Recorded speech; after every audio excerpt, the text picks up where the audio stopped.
Good morning. எல்லாருக்கும் இனிய காலை வணக்கம். ஓட்டு போட எல்லாரும் ரெடி ஆயிட்டீங்களா? கண்டிப்பாக ஓட்டு போட போங்க, சரிங்களா? மறந்துடாதீங்க. உங்களுடைய ஓட்டு உங்களுடைய உரிமை. அது யாருக்காகவும் விட்டு கொடுக்காதீங்க. அது வேண்டாலும் விட்டுட்டு வீட்டில் உட்காந்துட்டு இருக்காதீங்க.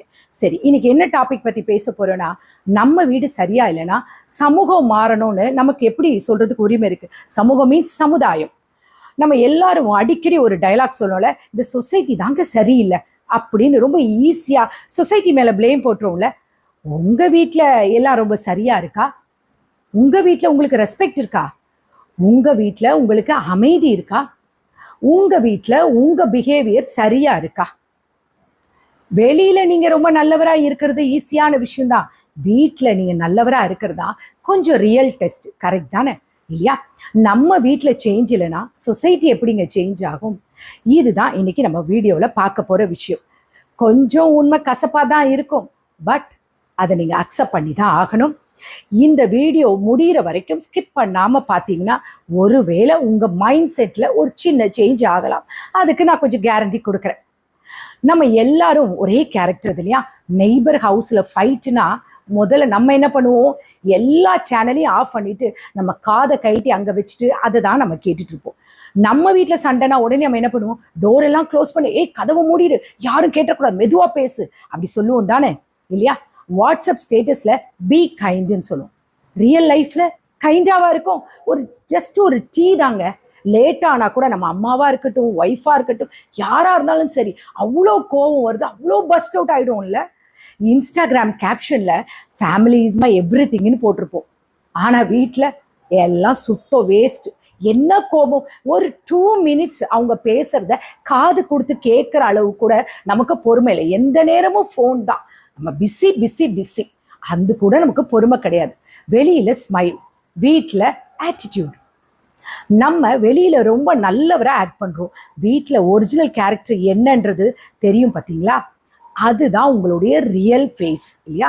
நம்ம எப்போவுமே 2 முகங்கள் வச்சுட்டு தான் நம்ம சுற்றிக்கிட்டு இருக்கோம், இல்லையா? எல்லாருக்கும் அது நடக்குதா? எனக்கும் சரி, உங்களுக்கும் சரி. ஒரே ஒரு செகண்டு நான் சொல்கிற ஒரே ஒரு விஷயம்தான். என்னன்னா, நீங்கள் உங்களுக்குள்ள ஒரு கேள்வி கேளுங்க. நல்ல சொசைட்டினா என்ன? நல்ல மனிதர்கள் இருக்கிற ஒரு இடம்தான் நல்ல சொசைட்டி. கரெக்ட் தானே? அந்த நல்ல மனிதர்கள் எங்கேருந்து உருவாகணும்? நம்மளுடைய வீட்டில் இருந்து தான், இல்லையா? கரெக்டா? ரெஸ்பெக்ட், இல்லையா? ஃபஸ்ட் எடுத்துக்கோங்க. ரெஸ்பெக்ட் எங்கேருந்து வரணும்? நம்ம வீட்டில் இருக்கும். நம்ம அம்மா கிட்ட பேசுகிற டோன், அப்பா கிட்ட பேசுகிற வேர்ட்ஸ், குழந்தைகளை நம்ம நடத்துகிற விதம், குழந்தைங்க கிட்ட நம்ம பேசுகிற விதம்.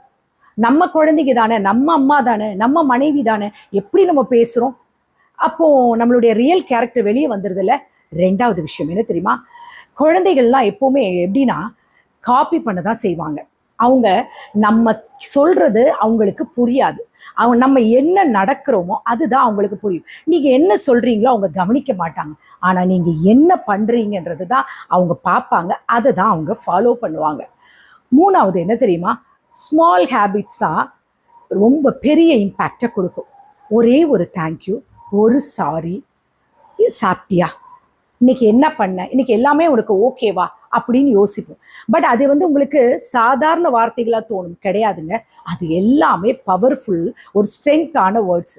அப்போது வீடு நல்லா இருந்தால் தானே மனசு ஸ்ட்ராங்காக இருக்கும். மனசு ஸ்ட்ராங்காக இருந்தால் தானே சொசைட்டி ஆட்டோமேட்டிக்காக இம்ப்ரூவ் ஆகும். சில சீன்ஸ் பார்த்துருக்கீங்களா? கெஸ்ட்டு வந்துட்டா, வாங்க வாங்க வாங்க, டீ வேணுமா, காஃபி வேணுமா, ஜூஸ் வேணுமா, எல்லாமே சொல்லுவாங்க.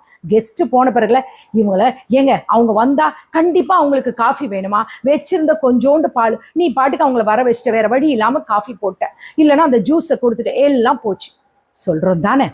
ஃபோனில் ஸ்ட்ரேஞ்சர்ஸ் வந்தால் தேங்க்யூ ஸோ மச் சார், நீங்கள் செஞ்ச எல்லாத்துக்கும் ரொம்ப தேங்க்ஸ் அப்படின்னு சொல்கிறோம் இல்லையா? அதே வீட்டில் ஏதாவது கொண்டு வந்து கொடுத்தாங்கன்னா என்ன ஒரு மரியாதை! ஒரு அதை போய் எடுத்துருவா, இதை எடுத்துருவா, ஒரு ஒரு ஒரு சிங்கிள்க்கு ஒரு ஒரு சின்ன இது கூட மரியாதை கிடையாது. அவுட் சைடில் உங்கள் இமேஜை ரொம்ப அழகாக மெயின்டைன் பண்ணுறீங்க, பட் இன்சைடில் உங்களுடைய ரியாலிட்டியை மிஸ் பண்ணுறீங்க. கரெக்டாக? நீங்கள் வெளியில் நல்லவராக இருக்கிறது ரொம்ப ரொம்ப ஈஸி. வீட்டில் நீங்கள் நல்லவராக இருக்கீங்களா? அதுதான் ஒரு ரியல் சேலஞ்ச், இல்லையா? ஆனால் அது யாருமே ட்ரை பண்ணுறது. வீடு தானே, யார்கிட்ட போய் சொல்ல போகிறா? இவங்க நம்மளை பற்றி அசிங்கமாக வெளியே பேசிடுவாங்களான்ற ஒரு தைரியம். இப்போ நான் ஒரு கொஸ்டின் கேட்குறேன். வீட்டில் நீங்கள் லாஸ்ட்டில் யாரை ஜென்யூனாக அப்ரிஷியேட் பண்ணீங்க? யோசிச்சு பாருங்க, ஒருத்தருமே வரலையா? அதுதான் ரியாலிட்டி, அதுதான் இல்லையா? யாருமே இருக்க மாட்டாங்க. நீங்க எவ்வளோ திங்க் பண்ணாலும், ஏன்னா நமக்கு அந்த ஹேபிட்டே கிடையாது. நீங்க உலகத்தையே வந்து சேஞ்ச் பண்ணணும்லாம் நினைக்காதீங்க. ஒரே ஒரு உங்க வீட்டில் இருக்கிற ஒரு ரூம் ஆறு உங்க வீடு, முதல்ல அதை சேஞ்ச் பண்ணுங்க. புரியுதா? நீங்க இந்த இடத்துல ஒரு ஒரு பவர்ஃபுல் லைன் திருக்குறள் சொல்லுது என்னன்னா, இல்லதின் இல்லது எனில் மான் வாழ்நாள், உள்ளதில் உள்ளவள் மானா கடை. அதாவது என்ன சொல்றதுன்னா, ஒரு வீட்டில் நல்ல மனசு இருந்தா அதுதான் ஒரு பிக்கெஸ்ட் வெல்த். அது இல்லைன்னா நீங்க எவ்வளவு பணம் சேர்த்து வைத்தாலும் அந்த வீடு வந்து ஒரு எம்டி ஆனது தான். லவ் இல்லாத வீடு அது ஒரு ஜஸ்ட் ஒரு வீடு மட்டும்தான். லவ் இருக்கிற வீடு தான், அதுதான் ஒரு அழகான குடும்பம். ஒரு நல்ல அப்பா, ஒரு நல்ல அம்மா, ஒரு நல்ல ஒரு சிப்ளிங்ஸ், இதுதான் நம்ம சொசைட்டிக்கு நம்ம கொடுக்குற ஒரு பிக்கெஸ்ட் கிஃப்ட் இல்லையா? நீங்க வீட்டில் ஒரு சேஞ்ச் ஆகி உங்களுடைய நடத்தையில் ஒரு சேஞ்ச் இருந்தால் தான் அதுதான் வெளியில போய் ரிஃப்ளெக்ட் ஆகும். அதுதான் ஒரு உண்மையான ரெவல்யூஷன். புரியுதா? இன்னையிலேருந்து ஒரு ஸ்மால் சேஞ்ச் எடுங்க. வீட்டில் ஒருத்தருக்கு ஒருத்தர் அப்ரிசியேட் பண்ணிக்கோங்க. புரியுதுங்களா? சின்ன சின்ன விஷயங்கள் தான். அப்ரிசியேஷன் ரொம்ப ரொம்ப முக்கியம். புரியுதா? மனசை விட்டு முதல்ல பேசுங்க. சரியா? ஒரே ஒரு சாரி, ஒரே ஒரு தேங்க்யூ, இதெல்லாம் ரொம்ப சின்ன விஷயங்களா தெரியும், பட் அது ரொம்ப பெரிய பெரிய ஒரு இம்பேக்ட் கொடுக்கும். அது அது உணர்ந்தவங்களுக்கு தான் அதோடைய என்ன தெரியும், அதோடைய பவர் என்னன்றது புரியும் இல்லையா? ஃபோனை தூர வச்சுட்டு ஒரு 10 நிமிஷம் நமக்கு பிடிச்சவங்க கூட பேசி பாருங்களேன். சமூகம் மாறணும்னு சொல்றதுக்கு முன்னாடி நீங்க மாறி இருக்கீங்களா முதல்ல கேளுங்க. வீடு சரியா இருந்தாதான் நம்மளுடைய வாழ்க்கை சரியா இருக்கும். அதை மட்டும் மறந்துடாதீங்க. புரியுதா? உங்க வீடு சரியில்லைன்னா உங்களுக்கு சொசைட்டி பத்தி பேசுறதுக்கு எந்த ரைட்ஸும் கிடையாது. முதல்ல நம்ம வீடு தான் ப்ராப்ளம்னா சொசைட்டியில எப்படி நீங்க சொல்யூஷன் தேட முடியும்? நம்ம வீட்டில் ரெஸ்பெக்ட் இல்லைன்னா வெளியில போய் நீங்க எப்படி ரெஸ்பெக்டை எதிர்பார்ப்பீங்க? முதல்ல நீங்க எதை சொசைட்டி கிட்ட எதிர்பார்க்குறீங்களோ அதை முதல்ல உங்க வீட்டில் நீங்க நடைமுறைப்படுத்த ஆரம்பிங்க. புரியுதா?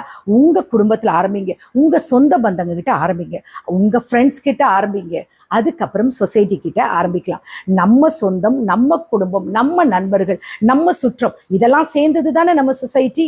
சமூகம் மாறணும்னு சொல்றதுக்கு முன்னாடி அந்த மாற்றத்தை எங்கேருந்து ஆரம்பிக்கணும்? நம்ம குடும்பத்திலேருந்து தான். இனிமே சொசைட்டி சரியில்லைன்னு சொல்லாதீங்க. நீங்க உங்க வீடு, உங்க வீட்டில் உள்ள எல்லாரும் சரியா இருக்காங்களான்னு பாருங்க. அதுக்கப்புறம் சொசைட்டியை குறைய சொல்லலாம். ஓகேயா? இந்த நாள் இனிய நாளா இருக்கு. நான் கடவுளை வேண்டிக்கிறேன். Take care, bye, love you all.